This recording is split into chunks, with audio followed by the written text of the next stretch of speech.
Welcome to today's PES Network webinar.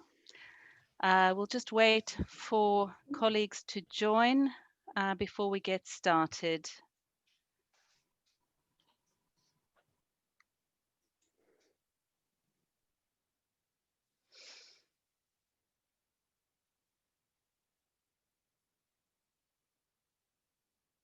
I can see the numbers climbing, so participants are joining at the moment, and we'll get started very soon.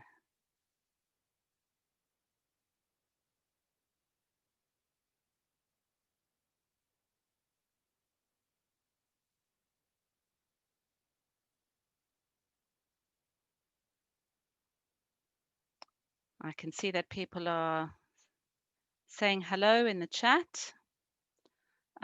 If you are greeting colleagues, please do so in the chat. It's lovely to see people arriving and saying hello. Okay, I think we'll get started. Good morning, everybody. My name is Tekla Schroders. I'll be your moderator today. Welcome to today's PES Network webinar on PES measures to support small and medium enterprises and the self-employed. The webinar will last about 90 minutes. So we will, well, I was going to say what time we'll be done, but we're in different time zones, so I won't. Just to explain how the various functions of the Zoom call work for those of you who aren't accustomed to using Zoom. So the chat facility, which some of you are using already, that's the speech bubbles. Please use those simply to greet each other and say hello from wherever you are.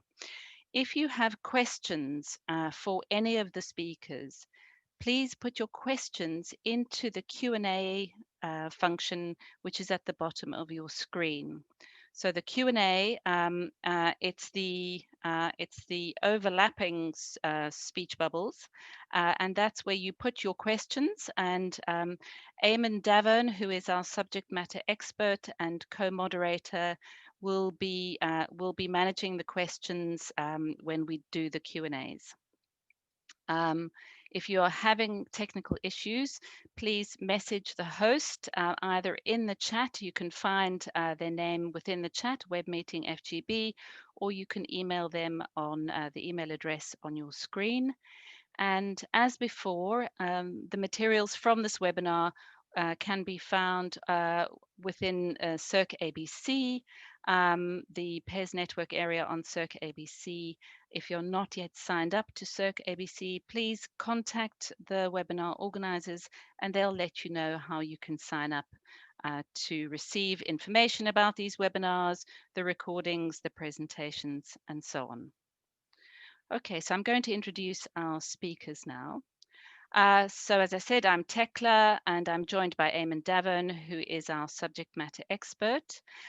We have a number of presentations today, and today's an interesting first for the PES network because we will be hearing not only from colleagues across the PES network, but also from users of PES services. So it's the first time that we are doing that, and we're really excited to have some users joining us today.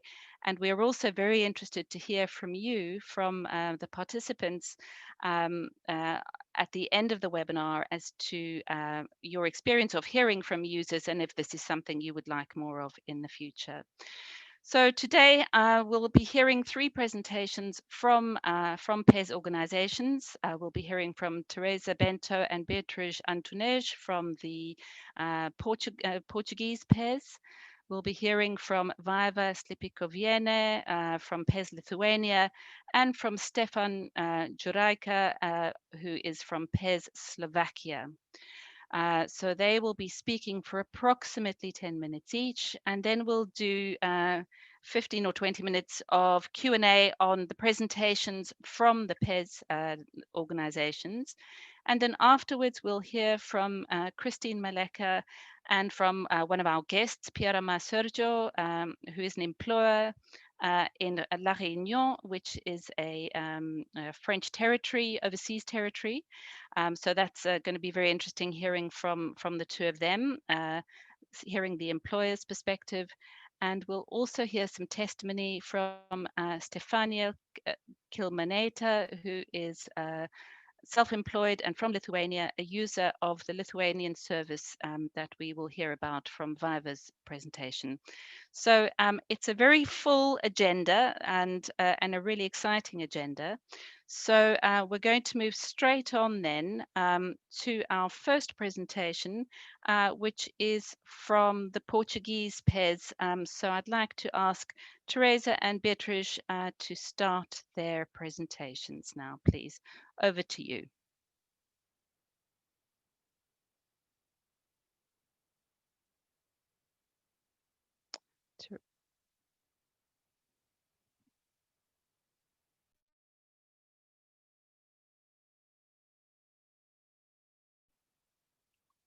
Teresa, we can't hear you. Can you hear me now? Yes, we can hear you now. Go ahead. I'm so sorry. It's my first time. You have to be patient with me. So my name is Teresa Bento, and I will present you some the first part of our presentation from Portugal, and then I will pass to my colleague Beatriz, and she will go on with the presentation. We will present you this morning some measures designed for employers during and after the crisis, such as vocational training programs and extraordinary financial support for the normalization of business activity. And so, as you know, the majority of enterprises in Portugal are small and medium enterprises. It's about 99% of them all. And so, of course, as all the others, they suffered a major impact from the pandemic crisis. We still don't know how big the impact was, but we do know that comparing the numbers of unemployment from September with the homologous month from 2019, we have an increase of about 36%. So we can figure how big the impact was. And so concerning the Portuguese response to COVID crisis, we can establish a time frame of implementation of national policies. We had a first phase in the beginning of March. It was something that we have to be very quick. And then a second phase during the emergency state, and during that two phases, we had a set of extraordinary and temporary measures that were approved by the government, aimed to support the maintenance of jobs and mitigating the corporate crisis situation. And then later in June, we have a major program that was released, and and it presented a large number of initiatives regarding the employment and vocational training to tackle down the COVID crisis and maintain employment. And as you know, in Portugal, our public employment service is also the public vocational training service. So we have more than 50 vocational training centers spread all over the country. And so many of our measures, the measures promoted by the public employment service, are combines a financial support to employers with the participation of employees in a given vocational training program. This is one of the strategies we use to increase the qualification level of people employed, because we have some difficulties to bring them to vocational training programs. When they are unemployed, it's easier for the public employment service to make them attend a vocational training course. And so this is one of the ways we use to achieve employed people. So this is the case of the measure that I'm going to present you to speak specifically of this one. It was called Extraordinary Vocational Training Plan.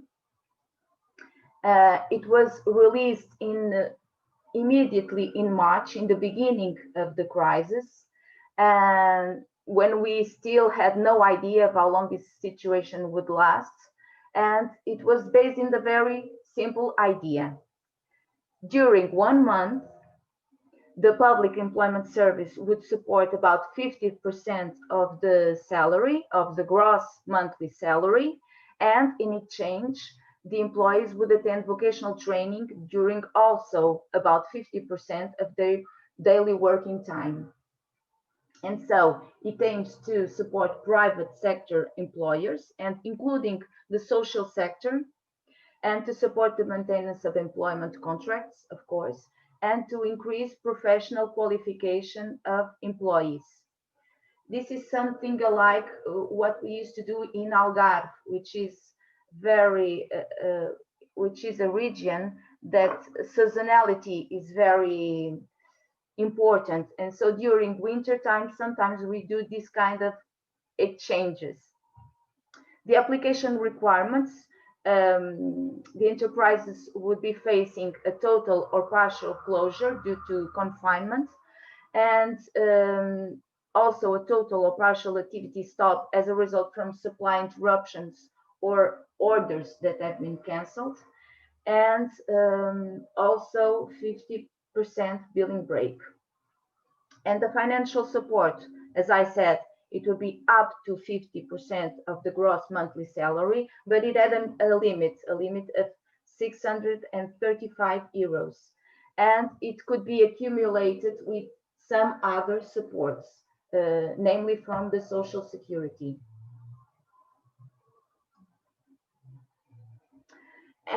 Regarding the vocational training itself, it was provided only by the public service, so by our vocational and training centers, and we were using the national catalog standards from which the employers, with the employees of course, they could choose some modules, some units of vocational training units that we were going to provide. And as I said before, the plan would have the duration corresponding to 1 month, and also to half the working time of the employee. So during a month, about 80 or 90 hours. It would happen during the working day, and it could be in a traditional vocational training room, or we could use online environments, which happened a lot. And for that purpose, we used some digital learning tools we already have available to use, but we immediately started to develop more learning tools, specifically for e-learning contexts, because this is one of our major goals now. This program already ended. It was only for the first time of the first phase of the crisis, and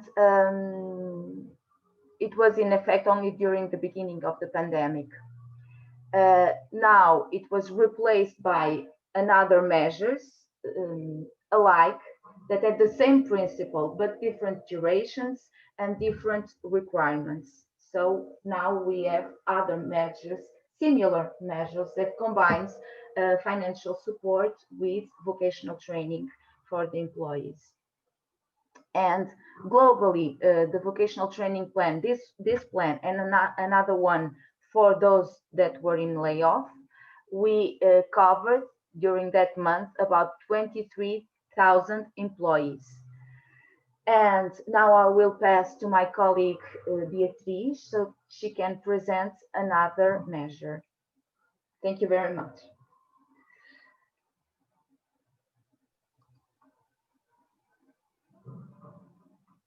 Beatriz, are you ready? You're on mute. Yes, yes. I'm just sharing the the presentation. Hello. Yep. I hope it's okay.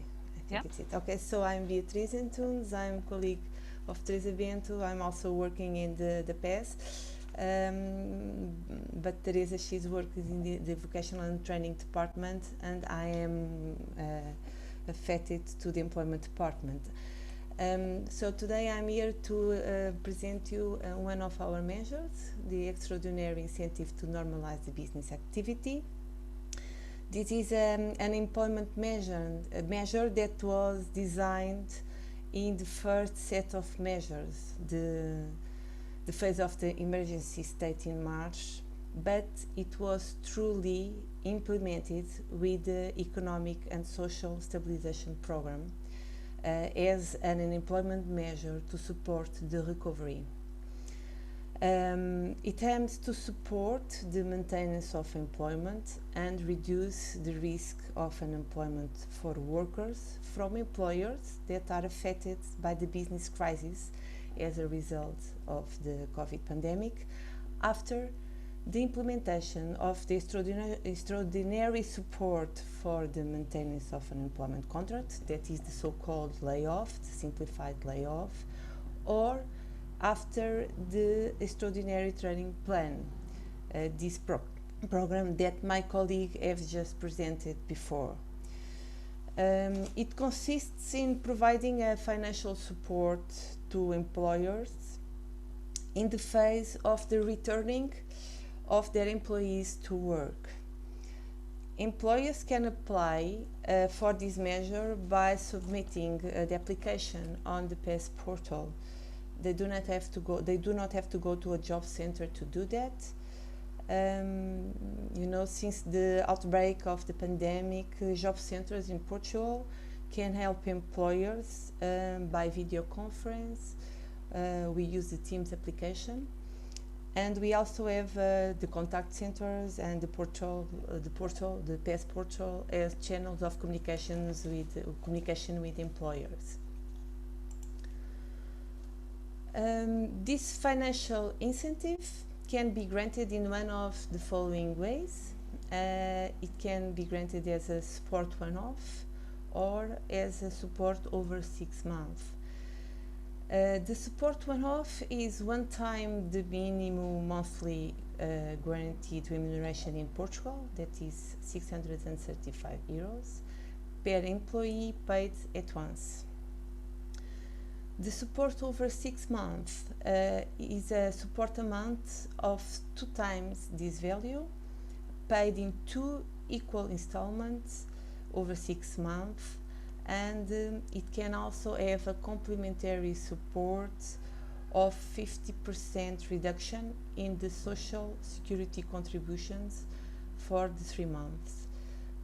This last support can be applied not for the PES but for the Social and Security Institute. It's not managed by us, this second part. If the employer decides for this second modality, may also benefit from other additional support.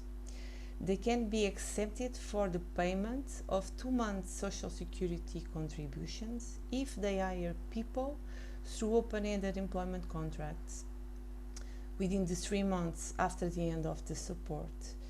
This support is for the jobs created and if there is a real net creation of employment. For both modalities, employers agree not to end the employment contracts for collective dismissal or dismissal for extinction of the job or for inadaptation. And the employers must keep the level of employment during the support. What I also can say is that the application for this measure are open since 4th October, and by the beginning of this week more or less 40,000 applications were approved, and about 375,000 jobs were supported. Thank you. Great. Thank you, Teresa and Beatrice, for your presentation. We'll be taking questions on the Portuguese presentation after we hear from two other colleagues. In the meantime, as you've already been doing, please enter your questions into the Q&A function, and we can come to those questions when we've heard the other presentations.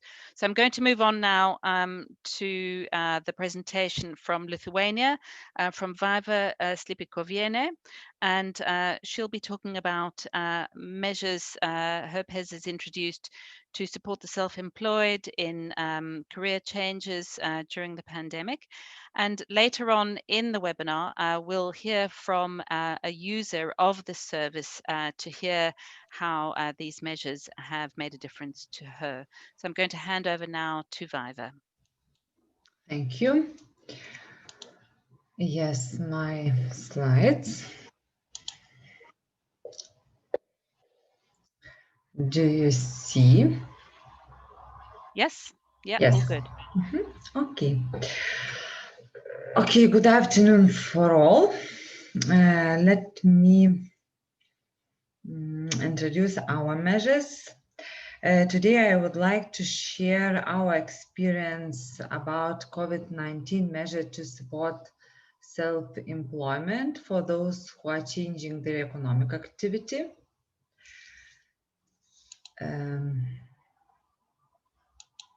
Wait.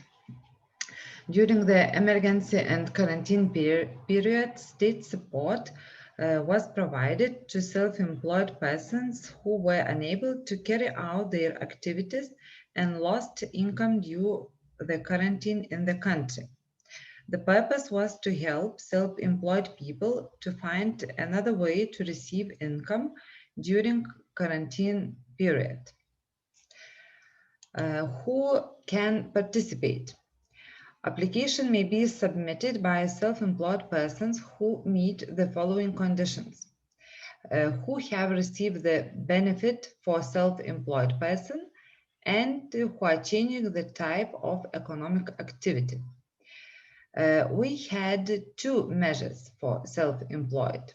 The first of them was just monthly amount 257 euro, and to get it could self-employed persons who met three conditions. One of them, self-employed people should do an activity on date of publication of quarantine and work not less than 3 months in the period of 12 months.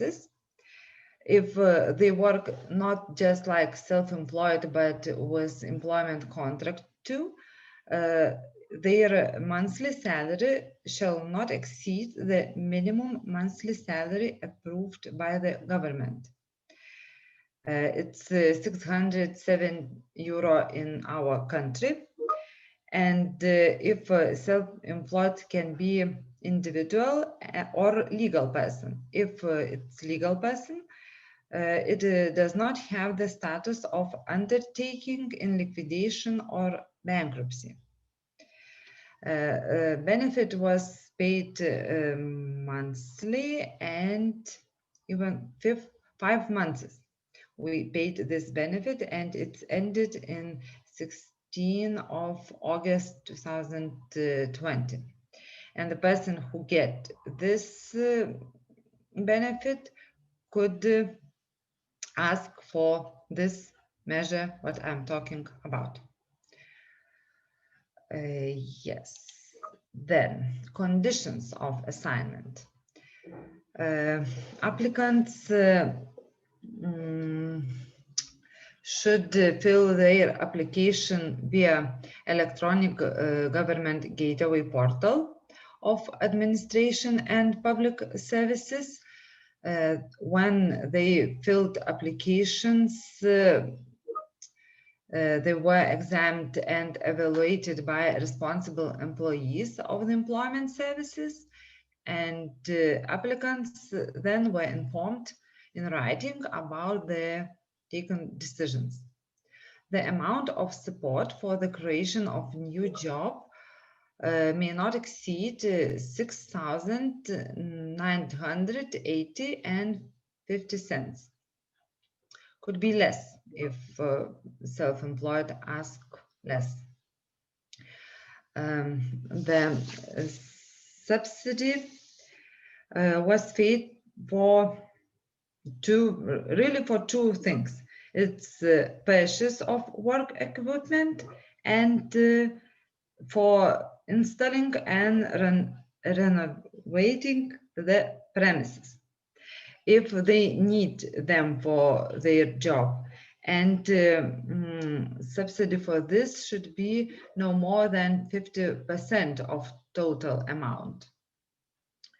The work equipment requested to be acquired must be related to the performance of the work functions of the workplace to be established. What were obligations for applicants?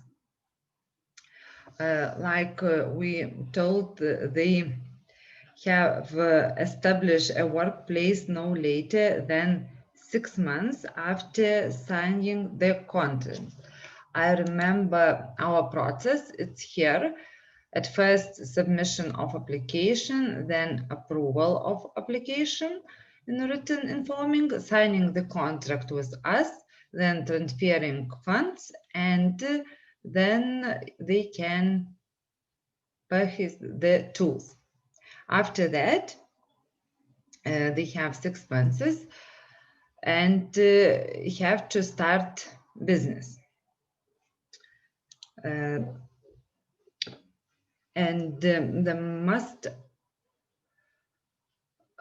When they start business, they have to work for 1 year with this new activity. Yes, and what is important? Purchase of goods, services, or works for the funds specified in the application estimate must be in accordance with the rules of procurement of goods, services, or works approved by the employment service. It's in their applications, and after in contract. Then, how many people get this benefit? Like you see, interest was high. For selection have been submitted 2,070 applications. 1,603 applications were funded and 467 applications were rejected. The main reasons of rejection were 2. Self-employed didn't apply and get benefit for self-employed people. That means 257 euro, this what was paid monthly. Or self-employed didn't change their activity. Or the third reason was that requested work measures were not related to the performance of the functions of self-employed workplace. Examples, what activities were changed? Very interesting examples. We had a lot of production and motion pictures, videos, and television programs who changed to renting and leasing of cars and light motor vehicles. Insurance agents and brokers changed to bread production, other sports activities to roofing, hairdressers or other beauty treatments transformed to renting and leasing cars and light motor vehicles. We had accountants who rented computers, and we will show you real our example. Video editor changed to taxi driver, but Stefania will speak by herself after. And lessons we have learned. In the summary, the interest of self-employed was high. We had more than 100,000 submitted requests for the benefit for self-employed. For that 257 euro. What is the first condition? About 86,000 self-employed person benefit was granted and paid. That means we had 86,000 persons who can ask for this our measure. We funded those who filled correctly documents and were quick, because it took about 20 minutes. And that means just persons who were very well prepared filled documents, and we saw that it's enough documents for the money we have, and we closed the gateway. That means maybe for next time, it was great to fill conditions of appointment with condition that could participate those whose activities have been completely stopped by quarantine, not just all self-employed who are changing their activity. That's for future thinking. That's all. Thank you.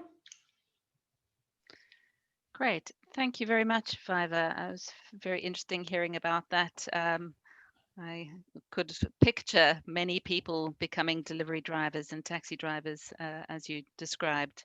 How your measures were taken up. Just a reminder to all our participants, please enter your questions into the Q&A function.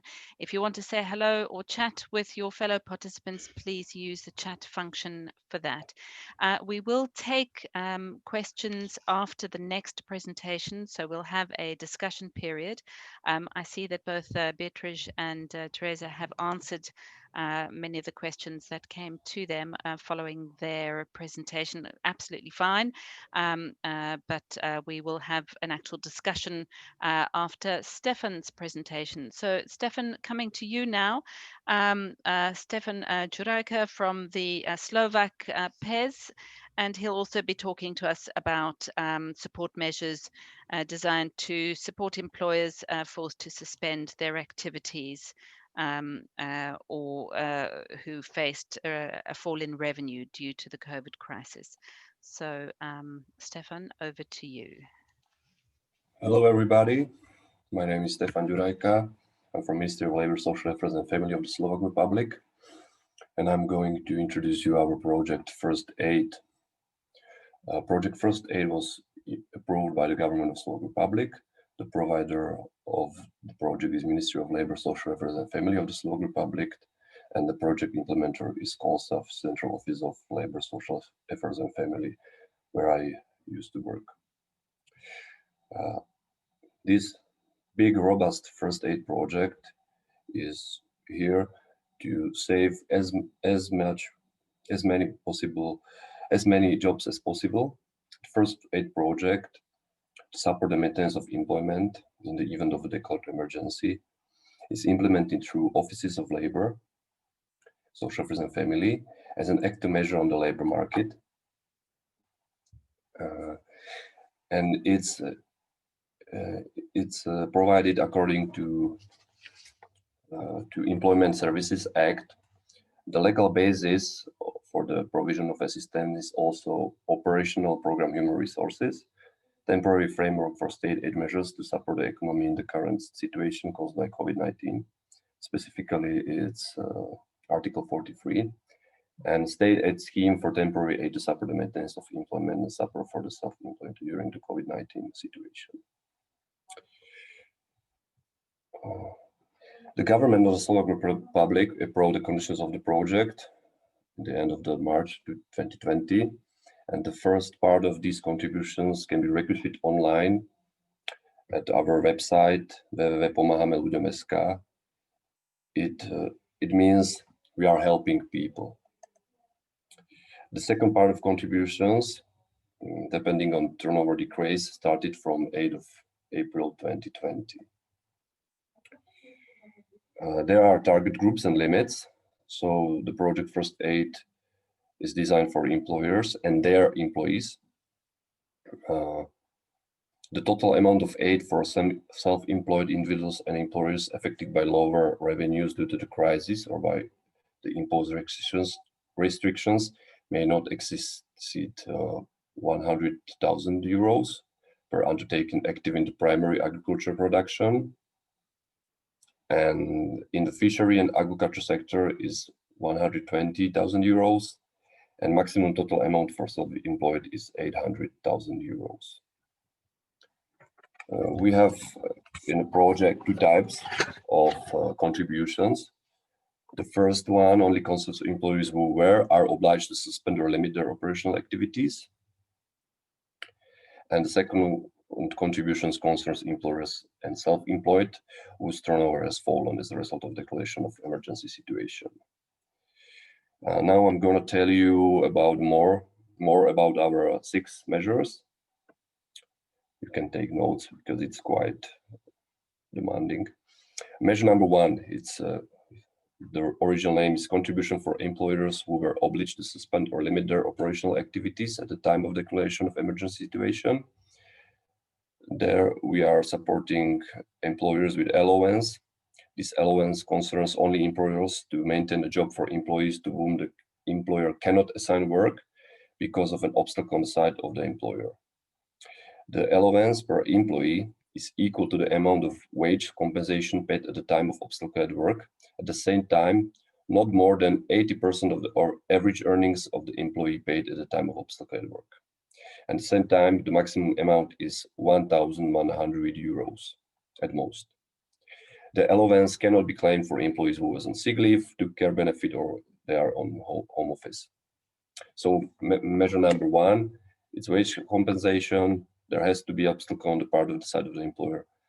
We are paying 80% of the average earnings of the employee, and the limit is 1,100 euros per employee. Sustainability is 2 months for this first measure. And for example, if a wage reimbursement was 600 euros, an employee would receive contribution of 480 euros. Measure number 2 is for self-employed persons who were also obliged to suspend or limit their pursuit or operation of self-employed activity, but who at the same time had a fall in turnovers by at least 20%. Allowance amount was from 180 euros to 540 euros. It's depending on percentage of decline in turnover. In this measure number 2, sole trader or self-employed persons must be affiliated to sickness and pension insurances, compulsorily or voluntarily. Then we have measure number 3. We have measure number 3A and measure number 3B. Measure number 3A, the contributions are granted in the amount of the wage compensation is same like the measure number 1, but the applicants, employers did not have to have closed or prohibited operations. They just cannot assign work because of an obstacle on the side of the employer. Allowances in measure in 3A is calculated as 80% of the coverage salary of employees. But the only difference is that the limit for 3A measure is 880 euros per one employee. And then we have contribution number. Measure number 3B. There is a sum of a flat rate contributions to cover 80% of the gross wage for each employee in the employment relationship, only in employment relationship. And the amount of the flat rate depends on the decrease in the employer sales. And it's at most 540 euros when you have when your turnover has fallen more than 80%. So measure 3A is designed for employers that can't operate, don't have a work for employees, and measure 3B is for employees with decrease in turnovers, and their workers can work. They have work for them. And at last, we have a contribution for 4A and 4B. 4A is for a self-employed person who is not obliged to pay social security contributions, and 4B is for single member limited liability companies that are also eligible in the scheme. And there is a must. You have to be without any income in given months, and then we will give you 210 euros flat rate contribution. So these are the 6. You can see it here. Another slide. There are a number of supported employees. You can see what is the trend. The most supported employees was in April and May. And now it's getting better, but there is going to be a second wave, For now, we have spent more than 600 million euros at the moment, and we are expecting to spend 1 million by the end of this year. The European Commission has approved a 2 billion Slovak aid scheme for preserving employment. And we are expecting through this project to support the jobs of close to 400,000 employees and 300,000 self-employed persons at the end of 2020. Just yesterday, our government of Slovak Republic, just approved and adopted First Aid Project Plus. It's eligible from 1st of October 2020, and we have advanced conditions of the project. We are still working on it. There will be higher contributions. We raised all our measures by 50%. There are more potential applicants, and we are trying simplified conditions to obtain contributions. The main difference, what is very good for employers, are measure number 1 and measure number 3A. It will be the same, exactly the same. And we will refund the total cost of labor, not only average earnings. So in addition, we are going to pay them 80% also of social contributions paid by employer. And measure number 3A is the same as measure number 1. So also the limit goes up to 1,100 euros. And for example, measure number 2 in the new advanced project, the maximum amount will be 810 euros instead of 540 euros. And we also raised measure number 4, flat rate contribution, from 210 euros to 315 euros. And you can have some income, and we will deduct it from 315 euros. That's all. If you have any questions, feel free to ask. Thank you. Great, thank you, Stefan. Thanks for that. Okay, we're going to move to the Q&A now. So if you have questions for Teresa and Beatriz, the Portuguese PES presentation, for Viva's presentation from Lithuania, or Stefan's presentation, please put your questions into the Q&A and Eamon will go through them. We only have about 10 minutes for questions. We've run a little over time already, so we'll take questions for about 10 minutes and then we'll move on to the second part of the webinar. Eamon, do you want to pick up on questions? Thank you, Thekla. Certainly will. And 3 very, very interesting examples. Portugal building on some existing practices involved in seasonal work. Lithuania very much involved in looking at labour market transitions, and Slovakia looking at financial support for employers. I have a very interesting question following the fascinating Lithuania contribution. you mentioned, Barbara, some very interesting transitions from sectors. Somebody has asked, are there any restrictions on the proposals that people are making to you? Are there any potential shifts which you think are just so odd you wouldn't be interested in supporting them because you think they are too risky?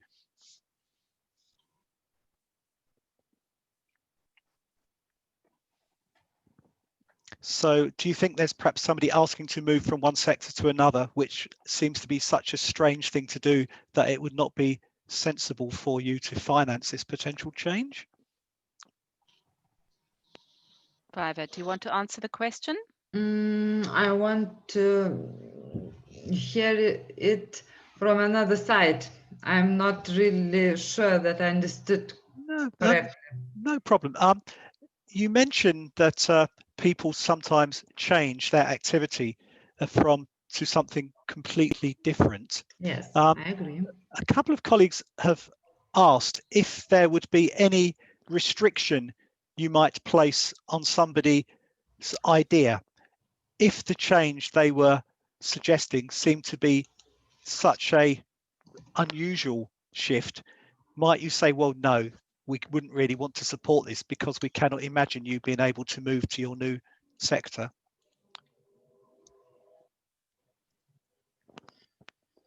Or would you support anybody's application normally? There were no restrictions. Okay, thank you. Yeah, I mean, obviously some very interesting moves there. So I think you're probably very sensible placing faith in the people who are applying.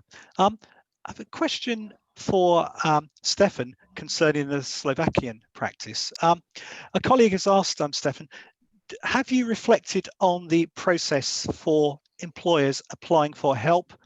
And is there anything that you've learned so far about the application process to perhaps make it easier for employers to apply, to remove the amount of administration involved in the system? Yes, of course. We are trying to simplify the conditions, and in the first in the first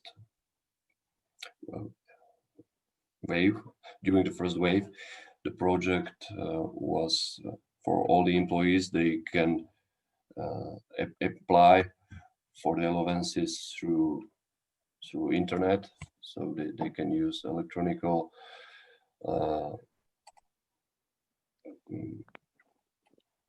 so they can apply through internet channels to make it yeah, easier of for them. course. Yeah, that seems a very sensible and logical approach for them.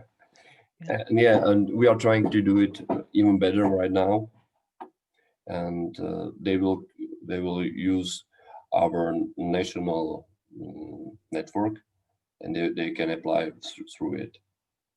Okay, thank you very much. A question for I think Teresa from the Portuguese presentation. Have you noticed any particular trends in the type of vocational training that people are pursuing following your support? Are there any particular types of training that appear to be very popular? So for in the beginning, as we had to act very quickly, most of the people try to attend modules of general skills, soft skills, as or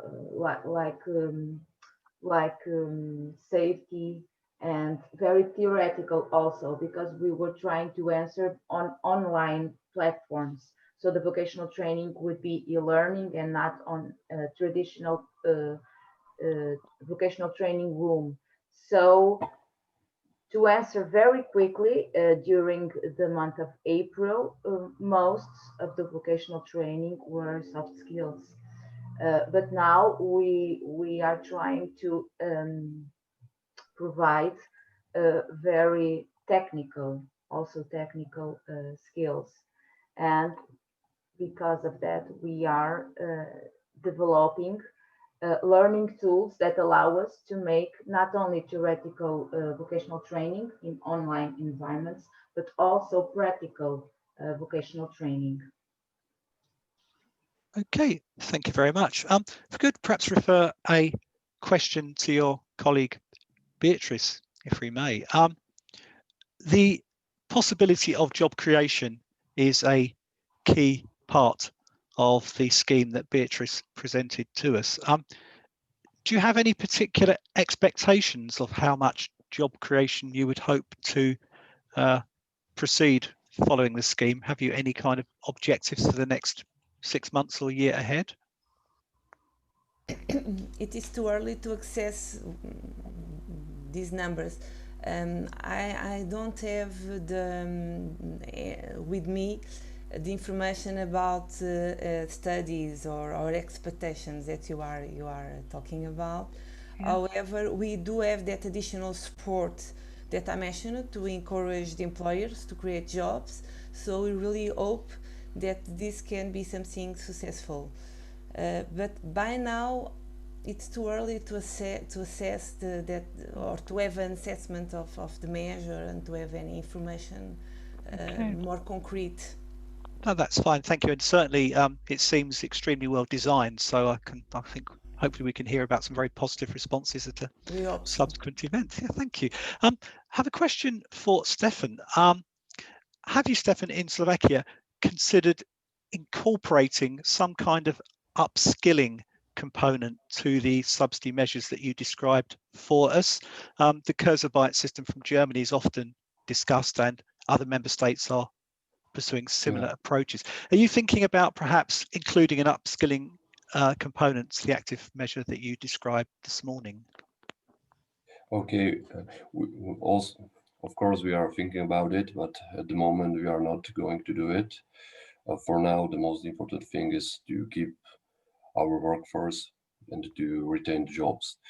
But maybe you are right, and upskilling is very important and should be part of the Kurzarbeit program. But for now, it's not. And yeah, we are considering to strengthen it, but not for now. Okay. I have another question for Viva, our Lithuanian colleague.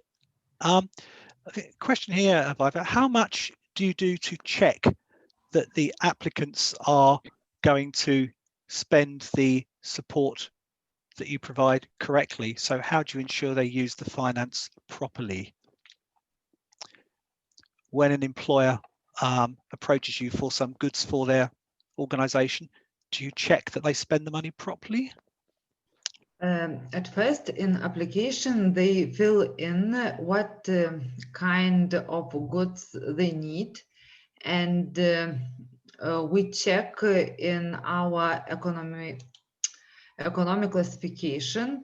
We look at that functions are performed and the item being purchased does it. And then when they get funds, we ask for some document in our legalization. It is to show what he bought, and we are checking, yes. Yeah, okay, perfect. Thank you very much. Stefan, got a question. Would you be able to briefly give us a little insight into the sectors that are perhaps in most difficulty in Slovakia as a consequence of the crisis? Are there any particular sectors that have been very involved in applying to your schemes? Yeah, it's mainly hospitality sector, and I think it's the same in every country, that hotels, restaurants suffer the most. They don't have people are not allowed to go there, so they have to be closed, and also tourism. Okay, these are the main. We are very exporting oriented economy, so it's just part of the problem, but our industry is working quite good. Thank you. Not but these sectors are in very bad conditions. Indeed, thank you. I think probably a situation that will be reflected in many, if not all, member states. Thank you, Stefan. Teresa, I have a very interesting question for you. Some people very impressed with the way that your PES is so well, of course, linked to the skills and training provision. Do you actually particularly look at upskilling requests for potential growth sectors? So are you monitoring employment areas in your country that you're thinking are likely to be on the increase over time and encouraging people towards skilling in those areas? Yes, as I told you about the Economic and Social Stabilization Program had released in June, had a large number of initiatives, and one of them was many initiatives to different target groups in order to increase digital skills. We Yeah. need a lot of programmers, for instance, and sometimes we try to bring um, people with a higher education but unemployed to exchange to programmers. Yeah. This is one of our interesting programs with universities, but also with level 4 qualification that are unemployed, and we try to bring them to digital professions. And this is one example I can give you, but we have Yeah. others. And Yeah. always we try to bring up the level of qualification of workers. We always have that goal. Yeah. So even when they try to make small pieces of the vocational training course, it's always from the national catalog because they can put them all together until they achieve the final qualification. So we always tell employers and employees to choose something from the catalog because Yeah. we have in the catalog about more than 200 qualifications, and they are all split in small units. Yeah. So any unit you can make, it's another step to achieve the upper level qualification. If you are level 2, you can achieve level 4 or level 5, and these are the examples that we are putting in place. Thank you. And I know that your training catalogue is very much informed by analysis of growth sectors in your country, which is a very consistent view. One brief follow-up. Eamon, We need I'm to going to finish, have I'm afraid. to, Okay. yeah, I'm going to have to pause you there. We can come back to any unanswered questions later on, but I'd Thanks like very to much. move on now. Thanks a lot, Eamon, and thank you for everyone for your responses to questions so far, and indeed for submitting questions. It's really interesting filling out the picture, looking at the measures that the PES organizations are taking, and then hearing some of the details around those. Okay, we're going to move on now to hear more about the experience of users of PES services. And first, we're going to move to France, and we'll briefly hear from Christine Maleka, who is from Pôle Emploi, that is the French PES, and she'll talk to us. She'll briefly describe the framework for support to employers in France. And then we'll hear from a client of hers, Piera Maserjo, who is from La Réunion, which is a French overseas territory. And this again will be a first for one of these webinars, not only to hear from a user, but to hear from Europe abroad, so to speak. So Christine, we'll go to you first, and then Piera, you will follow. Christine, over to you. And if you could unmute yourself, please. Okay. Could you see my... We can hear you. We cannot see anything. If you want to share your screen, there is the green share screen function at the bottom of your screen. Yes. So you click on that and then select the item you would like to share. Is it okay? No, we're not seeing anything yet. So, okay, let me try again.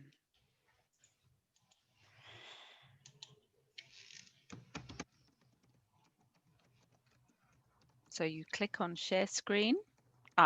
And Chiara is saying that she can do it. So Okay, thank you. Chiara will share your presentation. So if you'd like to start talking, Yes, please go ahead. thank you. Yeah, thank you. The idea during this session is to give the floor to an employer. So just word to introduce Pierre-Alain. And thank you, Pierre-Alain, to be there with us. First slide, please. And the second one. Yes, during the crisis and the subsequent lockdown, Pôle emploi adapted its organization to maintain access to services for employers. First, for publishing vacancies, for sorting for profiles, but also for giving information. For that, we use our website through a specific website application, sorry, but also counselors dedicated to employers. We have around 450 counselors dedicated to this job. And during this period, I have to say that it was very helpful. Next slide, please. First, from financial aspects, perhaps the other one. You don't have this one because I changed my presentation, but it's not very important. Let's say that during this period, the state and the region have set up a solidarity fund to help small businesses very affected by the crisis. The latter can benefit from allowance up to 1,500 euros without taxes. It's very important to say that. And I have to say that it's a very important challenge for Pôle emploi to sustain employers during this period. Maintaining employment through simplify and very reinforced short-time scheme called partial unemployment, chômage partiel in France. With this measure, the employer compensates around 70% of the hourly gross salary. This is very important and necessary to keep the health of employers, I say. Please, the second slide, if possible. We launched a site called Mobilisation Emploi for connecting the recruitment need of priority sector, as for example, health, and for also publishing vacancies. 18,000 recruitment took place between the beginning of April and mid-May with this platform. And now we use the platform for recruiting, for example, seasonal workers in catering, tourism, or culture. Or culture. In addition, if you perhaps you can yes, okay. I have to also say that the French government has a very big effort and give 1 billion euros to support apprenticeships. Sorry. This financial support will be attributed to company with fewer than 250 employees. It's very important to say that in France, our economy is, of course, we have big company, but also a very large number of small company who need special help from the government. We are also implementing the plan France Relance, recovery plan for you, through contact with the branches to share diagnosis on the future needs of employers impacted by the crisis, but also to target priority position and training courses to help them. I have to say that during the crisis, we launched 150 online training courses in priority sector, and it was free for job seekers to help job seeker to find a job, for sure, but also to help recruiter to recruit during this period. And I think that Pierre-Alain will talk about this action. At the same time, in each local agency, we organize weekly some kind of event called Tous Mobilisés, all mobilize in English, for first recruiting by organizing, for example, job datings, also for presenting occupation to job seekers who perhaps want to change or to move on to another job, and highlight the idea of upskilling also with some training courses adapted. And just to finish and to give the floor to Pierre-Ama, I would like to say that in France, we have the chance to have a lot of range of subsidized contracts that allow company to obtain exception from contribution. And in this period, we can see that it was a very good idea. Launch that, and perhaps I see Pierre-Ama say, oh yes, it's okay. Perhaps I can now give you the floor, Pierre-Ama, to explain how Pôle emploi has helped you during this period. Thank you very much. Pierre-Ama, if you want to take the floor. Yes. Can you hear me? Yes, we can hear you. Go ahead, Pierre-Ama. Okay. Hello again, everybody. Well, first of all, I would like to thank Pôle emploi and the members of the European Commission for giving me the opportunity to talk about my experiences in recruiting here in Reunion Island. Since years now, I always go through Pôle emploi when finding someone for the driving school. My field is driving school. So since December, I have recruited 5 driving instructors and 1 secretary. They are all from a variety of backgrounds, and we were able to recruit 2 from France as well.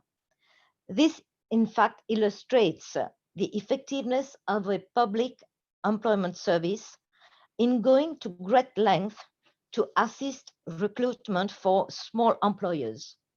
Without such support, we would find it very difficult to manage our recruitment needs. For years now, whenever I need someone, I have my counselor, I will say my counselor, sorry, but it's our counselor, Mr. Utondi. And whenever I need someone, I just get in touch with him and he will check everything.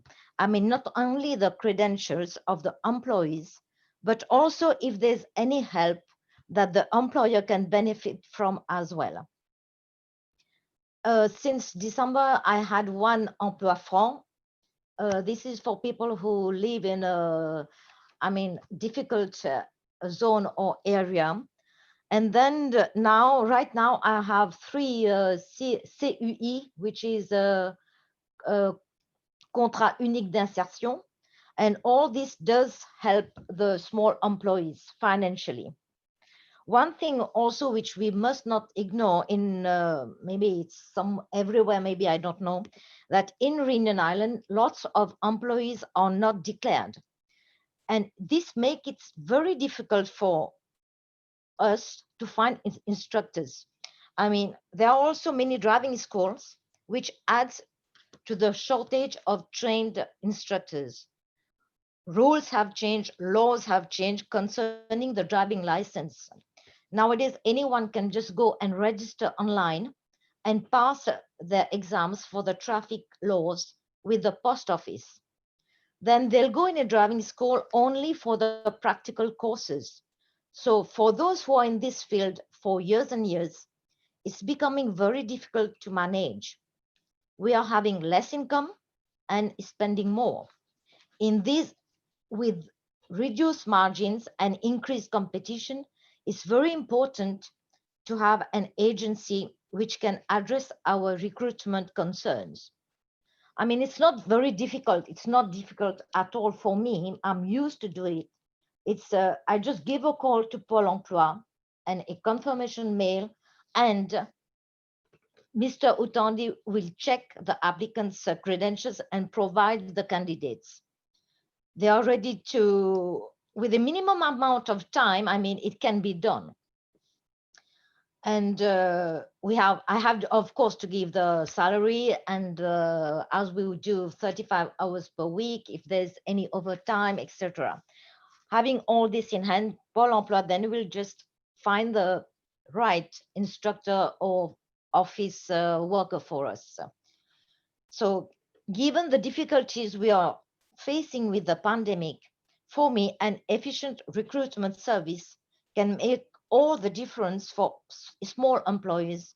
And right now, driving school teachers or any other small company which needs the help of Pôle emploi to find their employees. Thank you for your kind attention. And if you have any questions, I'm here to oblige.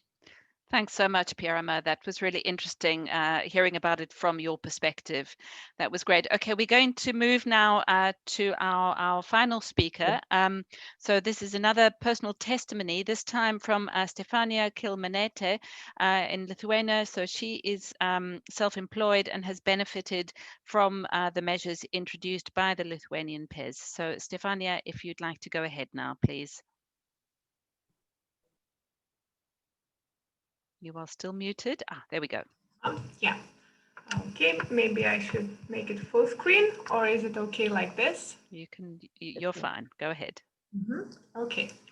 So hello, everyone. I'm Stefania Kilmanete, and I'm really glad to have this opportunity to share my experience about the project I participated in. And I work in media industry as a video editor and videographer.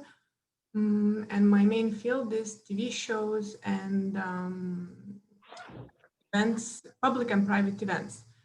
And during the pandemic, both public and private events were repeatedly canceled, and demand for filming and video editing was like going lower and lower. And this situation created an issue to stay safe and stable financially. But luckily, I found on the internet, on social media and TV, I noticed that Lithuanian employers services published the project that they are funding small businesses by changing their small business activity to other. So I thought maybe I could try to try this, but the biggest issue was not like issue, but challenge to find a profession that I could change, because, you know, my education is this, and I think this is the only I can do. But I just started to look in the list of all professions and to read, and my eyes stopped near the like transportation, and particularly taxi driving, because I thought I have experience over 2 years with driving, and the working hours are very flexible, and during pandemic there will be a need. Well, you never know, but you know, taxi, like everyone needs to get somewhere. So I thought I could try this. And it also, before the pandemic, I used to call a taxi to get the like filming set to get my equipment. So I thought even after pandemic, I could use that vehicle for my main activity. So I participated in the second application round, and I understood that I must be very careful and prepare well, because the interest of this initiative was huge. So it was really helpful that the contacts were public of employment services, and I could ask all the questions I had about this measure, and I prepared in advance. Because there was on their website the example of the application, So I filled it up like in advance. And when was the day of when the filling application was open, I just copied all the information I was prepared, and I did it, I don't know, something in 20 minutes or so. It was working well, it was approved, but after a half an hour or so, I saw that it's already closed. And on media, it was written that the interest was so huge that only after 20 minutes they must close it. And after a while, I got a letter that my application were accepted and it was filled correct. And I got a subsidy of almost 7,000 euros. And then another challenge was to find a vehicle that like comfortable and reliable for that particular amount of money, because in this situation I can't spend my own, like I don't have a budget, you know, to make it bigger. But luckily I found, and I already have a car and a tablet, and now I'm trying to get all other equipment for taxi driving to get a license to start this profession. So that's about it. That's my experience about this project, and I hope it could be an inspiration to others not to be afraid, you know, sometimes to look a bit further than your education, or, you know. Thank you. Thanks, Stefania. That was great to hear that, and sounds like you were really lucky that you went online when you did. Wonderful. Okay, so that brings us to the end of our presentations. So we have some more time. We have about another 10 minutes for questions. So I saw that there was one question in the Q&A. Eamon, would you like to pick up on questions? And again, participants, if you have any questions for either the PES colleagues or our guests today from La Réunion and from Lithuania, please add them to the Q&A and Eamon will pick them up there. Over to you, Eamon. Thank you, Thekla.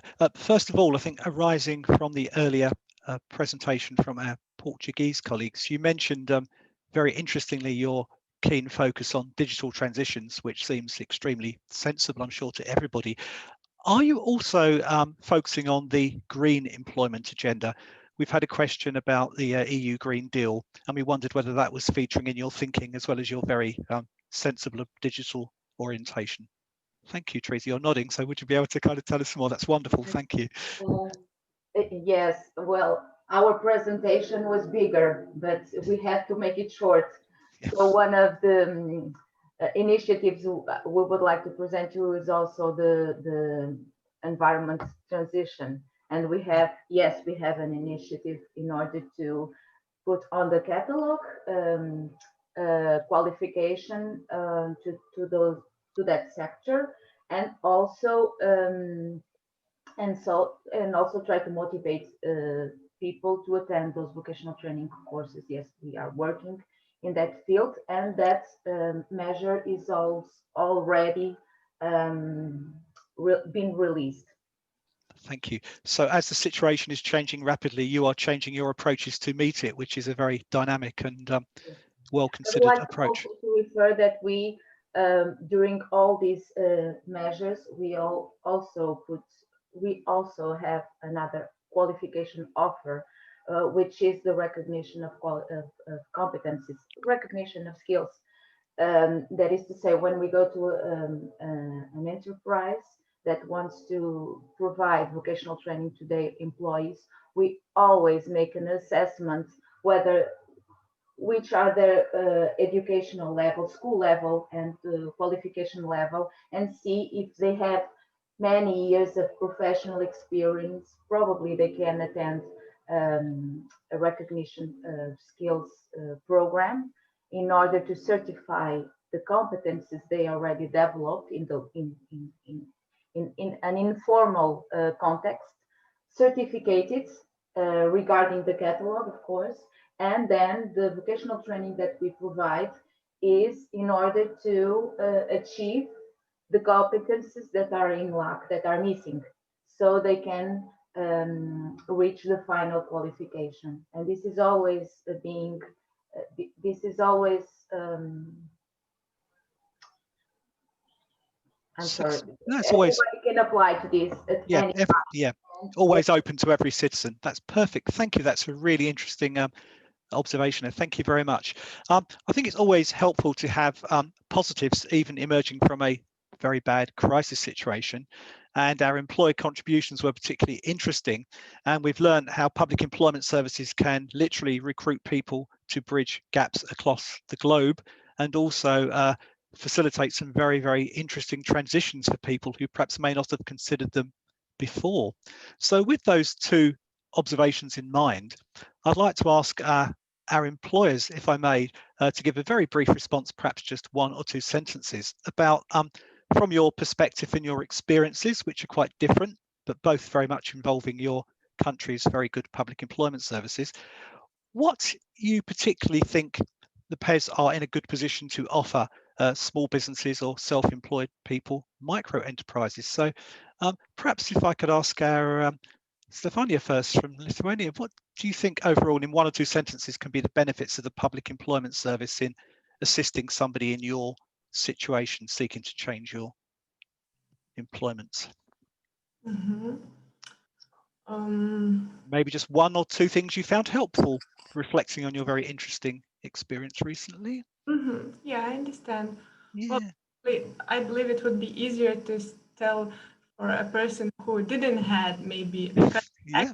I got that, because firstly I was like shocked and you don't have any ideas what to do, and it was that first measure to get 250 euros, at least a bit of amount of to feel and think what to do later, and then it was that other measure, and maybe it could be helpful if you could go in a contact with your particular situation, because those measures are very abstract, and there are lots of people who maybe need I don't know, an advice what to do, because it's not easy, you know, sometimes so maybe. Yeah, indeed. Thank you. No, it's very interesting. Maybe there's also a role for talking to people who haven't got a proposal ready, but might be interested in hearing from an employment service advisor what they may be able to do from reflecting on this. Thank you very much. If we can move across our virtual globe now to Reunion, please, and if I could ask our colleague there, from your experience of dealing with Pôle emploi, would you be able to mention perhaps any two particular things you found very helpful in your recruitment of driving instructors using Pôle emploi? Yes, already, as I said, it's years now that I'm working with Pôle emploi, and I don't have to go out and meet anyone. I just give a call, and then I confirm by mail, for example, that yes, that's what I need. I need an instructor, I need a secretary, etc. I don't have to go out, and then I will have the contracts if I find the right person. So everything will be done by mail. I'll scan everything, just sign and stamp it and send it back. So right now, that's the best thing for us to do. I mean, we are not confined yet. Hopefully, it doesn't come. But if anything happens, I mean, you can just give a call. For me, that's the best thing for me. I give a call, and then everything almost is done online or by mail, etc. Thank you. That's perfect. I mean, I think an issue that's been subject of discussion in the PES network for many years is that small employers are vital in Europe, and they are perhaps the sector who traditionally there's been less contact with from the public employment services. And perhaps the crisis has enabled small and medium employers to think more about the kind of help that PES can provide, but also enabled PES to be more creative in the kind of approaches they can offer, which is very helpful. On that note, I'd perhaps like to ask a final question to I our. would like, excuse me, I would like to add something. I don't know how how you work in Europe, But here I know that the counselors also are on the field. I mean, they can come at your office and meet you and all these kind of things. And that's very helpful. Perfect. Thank you. No, that's very helpful and observation, and thank you for that. So perhaps finally, moving from very happy employers, which is an excellent position to be in, to the people on the other side of the transaction, PES representatives. Would you in turn be able to just give perhaps one sentence on anything you think may now become a permanent feature of your operation that is something that you may not have considered before the crisis? So anything at all, perhaps. Maybe if I could ask our Lithuanian colleague first, any one thing you think you may now be doing longer term, hopefully when COVID is only a terrible memory, anything you'll still do that you've learned? This is a question for me, I understand, right? No, sorry, for our Public Employment Service representative. I apologise. So in the Lithuanian Employment Service, any one thing you will now do longer term that you were not doing before COVID? Viva, you're on mute. I understood. I'm thinking. Oh, well, we'll let you think for a moment. Can I go back to our Portuguese colleague? Would either Teresa or Benita mention just one thing you think you'll now be doing I longer think term? the major change is the online vocational training, because people always have some suspicious about it. It doesn't work. People are not there. They're pretending they are there, and we could convince many people that this works and is effective.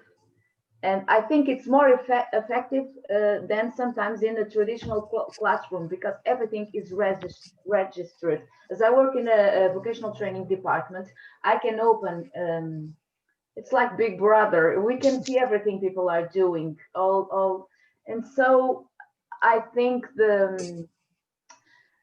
when someone think that may not be, it may be too easy. It's not too easy. People do work, they work a lot, and we can prove that. And so I think the minds changed forever, for good. And it's the major thing that the only good thing in vocational training we got from this crisis. Okay, perhaps Stefan, may I ask you from Slovakia, is there maybe any one thing you may seek to keep doing that you weren't doing before? Or Stefan's still with us. He's muted on video and audio. Stefan, are you still with us? Or if Stefan's thinking, I saw Christina kind of raising her hand from Pôle emploi. So maybe, Christina, could you give us an example of perhaps one thing that Pôle emploi will now be doing longer term that you may not have considered before COVID emerged? Yes, the most important things for us. Do you hear me? Perfectly, yes.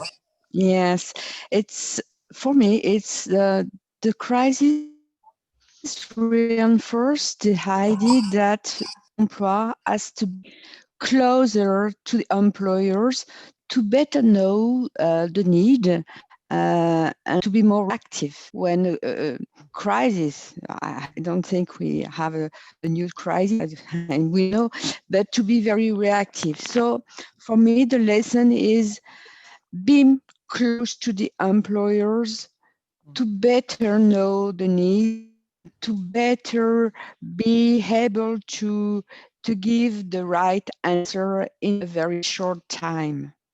Perfect. I think perhaps is the better, because for digitalization we were ready for that. So for the employers, I think yes, for me that. Okay, well, one of the phrases repeated frequently during our discussions in recent months has been that COVID has perhaps fast forwarded 6 years of change in 6 months, but clearly in terms of employer engagement, it's actually fast forwarded things in a very positive way. So even from a crisis, some good things can emerge. Unfortunately, I see we are now approaching the end of our time slot for this morning. So unless, I don't know if either Stefan or Viva's got no time at all, we're sadly, out for of any. We're out time, of I'm time, totally. afraid. So time is our enemy as ever, but thank you very much for your fascinating contributions, and I'll hand back to Thekla. Thank you very much. Thanks, Eamon, and thank you, everyone. Thanks to all our speakers for participating this morning and for sharing your experiences and sharing all your interventions. Really, a huge thanks to our to Stefania and Pierama from La Réunion. We were very happy to have you with us today. Thanks also to everyone who attended. As before, the recording of this webinar will be available on the Circ ABC site in a few days' time. And the link to that site is appearing within the chat now. So if you don't have it, just have a look in the chat and you'll be able to find the link to the Circ ABC site. Thanks everyone for attending today, and look forward to seeing you again on future PES Network webinars. Thanks everyone. Have a good day. Bye-bye. Thank you. Bye-bye. Bye. Bye.